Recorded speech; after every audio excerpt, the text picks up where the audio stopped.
Joey, you like movies about gladiators? Well, I'm not your bro. You're adults. It's time you started acting like it. Hey, bud, what's your problem? I ate your pal Dipface. Used to not give a fuck about discretion. What the fuck, man? Hey everybody, thank you for joining us another episode of Fruitless Pursuits. I'm Jason, he's Thoryn. Yes, it is. You know, Thoryn, we looked at this list, right? And these, on the face of it, are always pretty problematic. But the Rolling Stone top 100 metal songs of all times, right? Yeah, maybe the most problematic, list that we've encountered. Yeah. Yeah, you attach Rolling Stone to any list, it's going to be rife with stock choices and at the best, right? Right. Well, I mean, I love that you said that. Shit. Yeah, because that's exactly right. It's like having a best of Rolling Stone is like, especially nowadays, it's oxymoronic, right? Yeah. You know, like trying those two things together. I mean, I'm sure they still have talented people writing for them. They still have opinionated people, who are in the music know, working for them that make some decisions. But one of the things I found missing from this is the definitive, right? So I thought to myself, what is metal, right? So it's basically blues-based rock with, some crunch and some drive, right? Yeah. And I would say attitude, because there's something, that delineates between a heavy rock band and a metal band, as far as content and like lyrical content and otherwise, right? Right. So, metal is a little bit like porn, right? Yeah, I love this. Yeah. I can't tell you what it is exactly, but I know it when I hear it. Love that. That is so true. And some of these things that appear on this list, I understand from the standpoint of Rolling Stone why they're on there, but there's quite a few where I would say not metal at all. Not even hard rock adjacent. Yeah. Yeah. I mean, metal adjacent at best. Right. Well, I think what you said though is really important because, like, you talked about it being porn, and I think that hits it because metal should scare you. It should be the kind of porn that you watch and you're like, oh, maybe I'm gonna fucking skip this one. This is like maybe not for me, right? Right. And I think that's when it's metal, because otherwise it's palatable, to the masses. Everybody gets it. Like, it's cool. Like, maybe it's a little too hard for my taste normally, but I dig this. But metal says, maybe you should be a little scared, right? Yeah, and particularly on the extreme side, that's like really, which is the most extreme has always been the bleeding edge of metal. I like the Rain and Blood, right? Yeah, for sure. So, like, what was, in some ways, like, you take Slayer and stack them up next to Megadeth and Metallica, they seem much, much more dangerous, especially in those 80s records, right? Yeah, absolutely. The content, musically not entirely coming from a different place, but even the tonalities that Slayer used are much more sinister sounding than some of this major scale stuff that you find in, like, the kind of not orchestral but neoclassical elements that you'll find in Metallica and Megadeth and the like, right? And that's why there was like an early separation. You had like thrash metal and Yeah.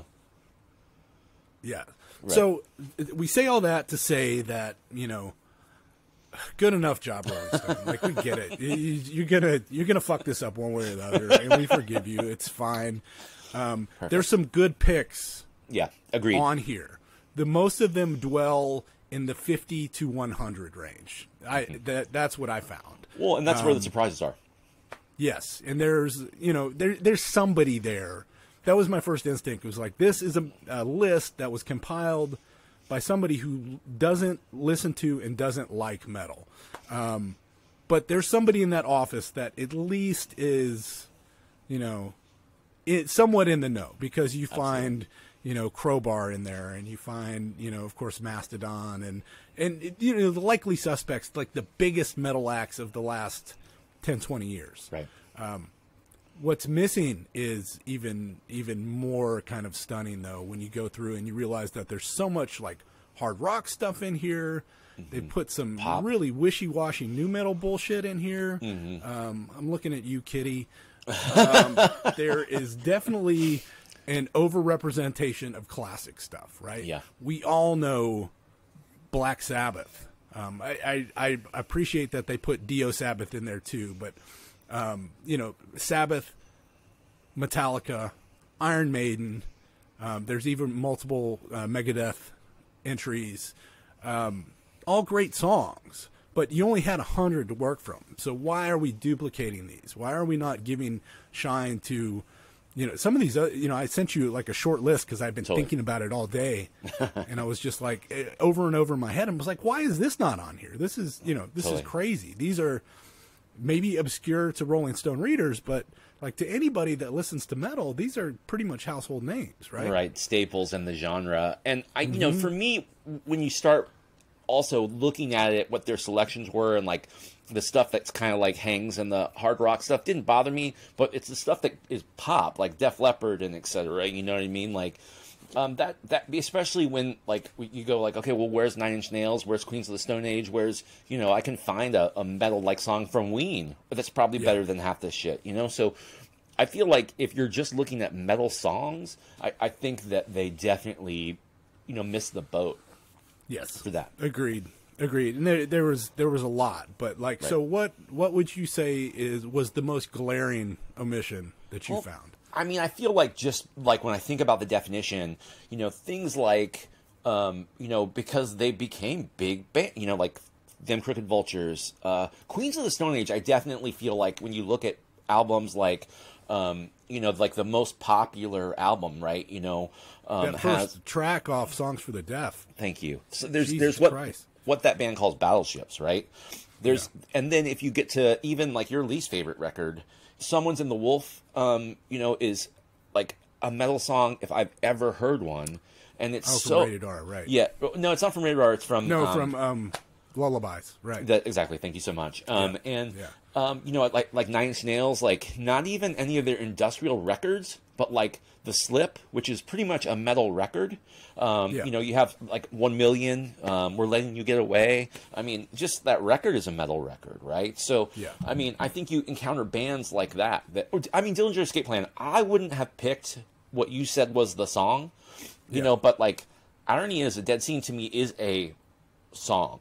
It is a musical movement. And so I can't see that something from that's not on there. Yeah, you have a special affinity for that record. Oh, it's an amazing. I think it's for most Dillinger fans. I think that's kind of like a blip in the.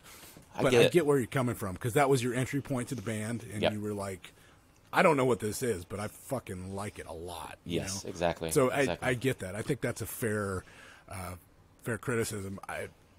Using 43% burnt though in the article as they did makes sense. Because but do you feel like it makes sense at like 96? Breakthrough record, it's like their most recognizable song still to this day.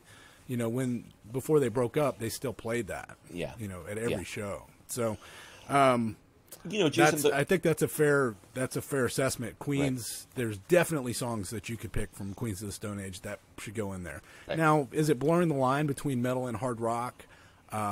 Yes, but a song like Millionaire. Yeah, fuck, that's metal. I mean, I think when you look at the Nick Oliveri contributions off, you can't help but say those are metal songs. Yeah, agreed. And I mean, they're songs that have some album sales behind them, right? Because they still happened at the time. So I think you'd have to say, okay, it's a overall liked song. So that works. Now, the real question, though, Jason, you're more of who we would call, if we need a metal expert in the room, you are that person here. So what is missing to you? That's really you're the one I want to know from. Yeah, I mean, there's some obvious ones. Like, and again, we're talking about it gets sticky because they say top 100 songs, which is, it's, how do you quantify that in any real way? And I start looking at it like what bands are missing, what records are missing. And that's really where I kind of like clued in. The first thing, I Hate God is not on this list anywhere. Right. And that's a dart throw. You pick any of their classic albums and blindfold pick a song out of there. that's on the list. I would say, methamphetamine. Right. Just for sure. For lack of, that's on that list. That should be on that list, 100%. I also feel like when you say Go ahead. God, like Lamb of God, right? Like, let's talk about a metal band that is like stacking arenas now, right? That is selling records at a good clip now, and they're in the pop culture because of all that stuff that happened in Europe. So it's not like they're unknown. And I feel like them not being on the list is really weird. It is a little bit. I mean, I think, you put Slipknot on the list, Lamb of God probably goes on there too. I'm not a huge Lamb of God fan. Right, I know. But they definitely had some records where, there's some tracks on there that are I would have an easier time slating them in than a handful of songs that are already on this list. So, sure. Lamb of God is an omission, and in fact, I think there's a lot of those mid 2000s, what you would call new wave of American heavy metal bands, right, that are missing. And again, not my favorite subgenre of metal, but that was a thing. That was a movement. That was something that happened. So, Zombie Autopilot by Unearth would be one that goes on there. That's a fucking, even if you don't like metalcore kind of stuff, that song fucking rips. I was surprised there wasn't a Killswitch song on there. Killswitch was huge. Totally. And they had some big charting songs. Again, whether you like Killswitch Engage or not, I'm not trying to debate that with you. Validity. I think you could say that they are metal though, and they fit, and they had songs that are probably contributed more to the sounds than they did have At the Gates, Slaughter of the Souls on this list, which was one of the ones where you go, okay, somebody at least peripherally is in the know. Right, knows what's going on. Because that was kind of the jumping off point for a lot of those mid-2000s metalcore bands. Right. So at least by proxy, they gave a nod to that scene. What I didn't see on there, which I couldn't believe, there's a few death metal representations. They had Cannibal Corpse was on there. Obituary was on there. Celtic Death Frost wasn't on there. Totally. Like, how is any of those Leprosy, Spiritual Healing, any of those early Death albums? Again, just pick a track, man, because they're all fucking nasty. Right. Yeah. No, that was glaring to me. Yeah. So no deicide, right? I think even in the you and I grew up in Florida, so we're maybe a little more in tune with what was coming out of South Florida around that time. Yeah, totally. Well, but deicide was a big part of that, and that was nationwide. Yeah, totally. Well, and everybody knows the guy with the fucking inverted cross burned into his forehead. Oh my god! How do you not know that, right? It's interesting, but being in where we were in Florida, we had this. We're kind of in the perfect crossroads for that stuff because we have what's coming out of New Orleans, which is a sleeper cell of fucking metal, right? Yeah. I mean, like, really, there's like this really entrenched scene, and it's scary as far as I'm concerned.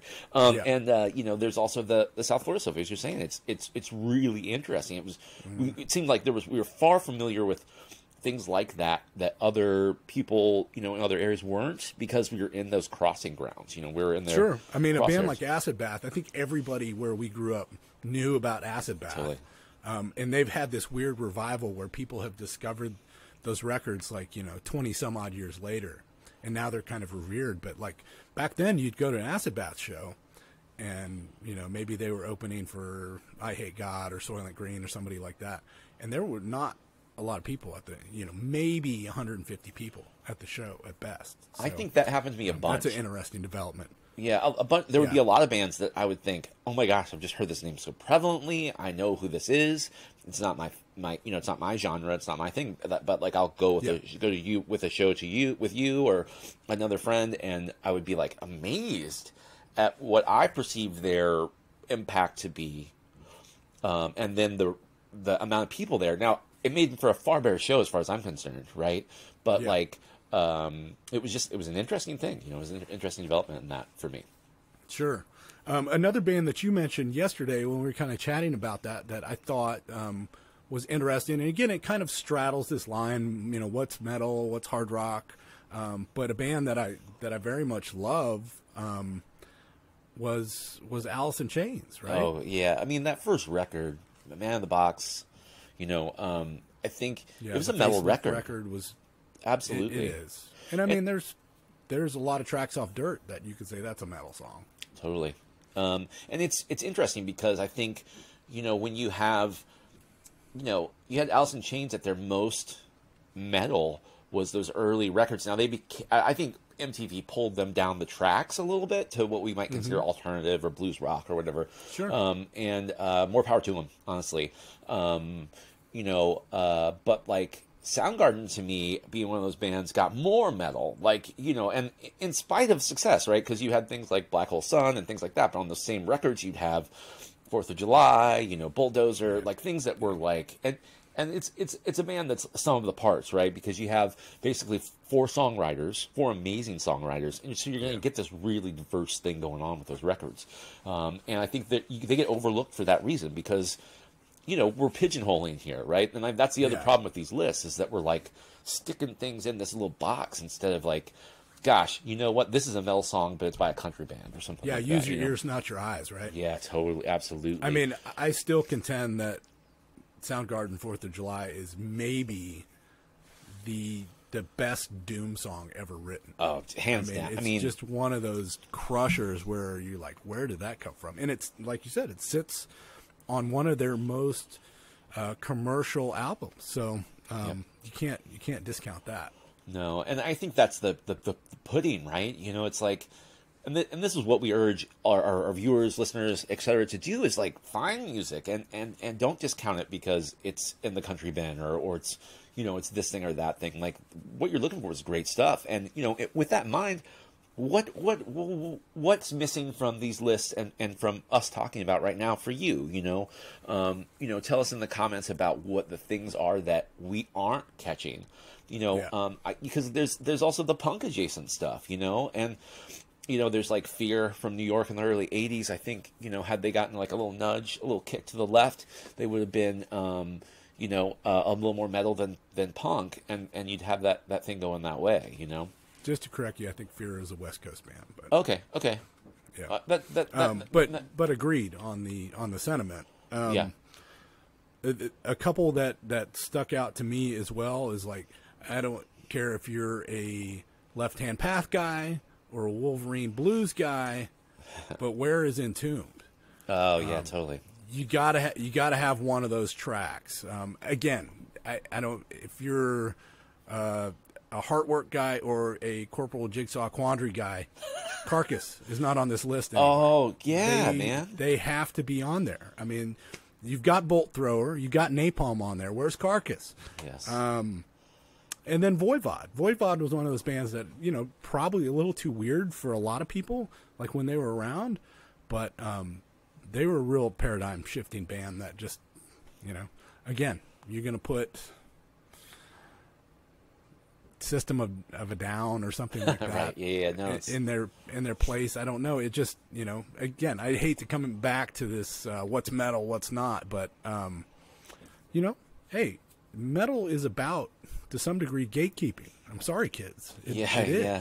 Well, I mean, you know? think about it. You think there's phrases, right? It's like, well, what's more metal than, right? Yeah. It's a description of attitudes, a description of limitations, a description of the bleeding edge, right?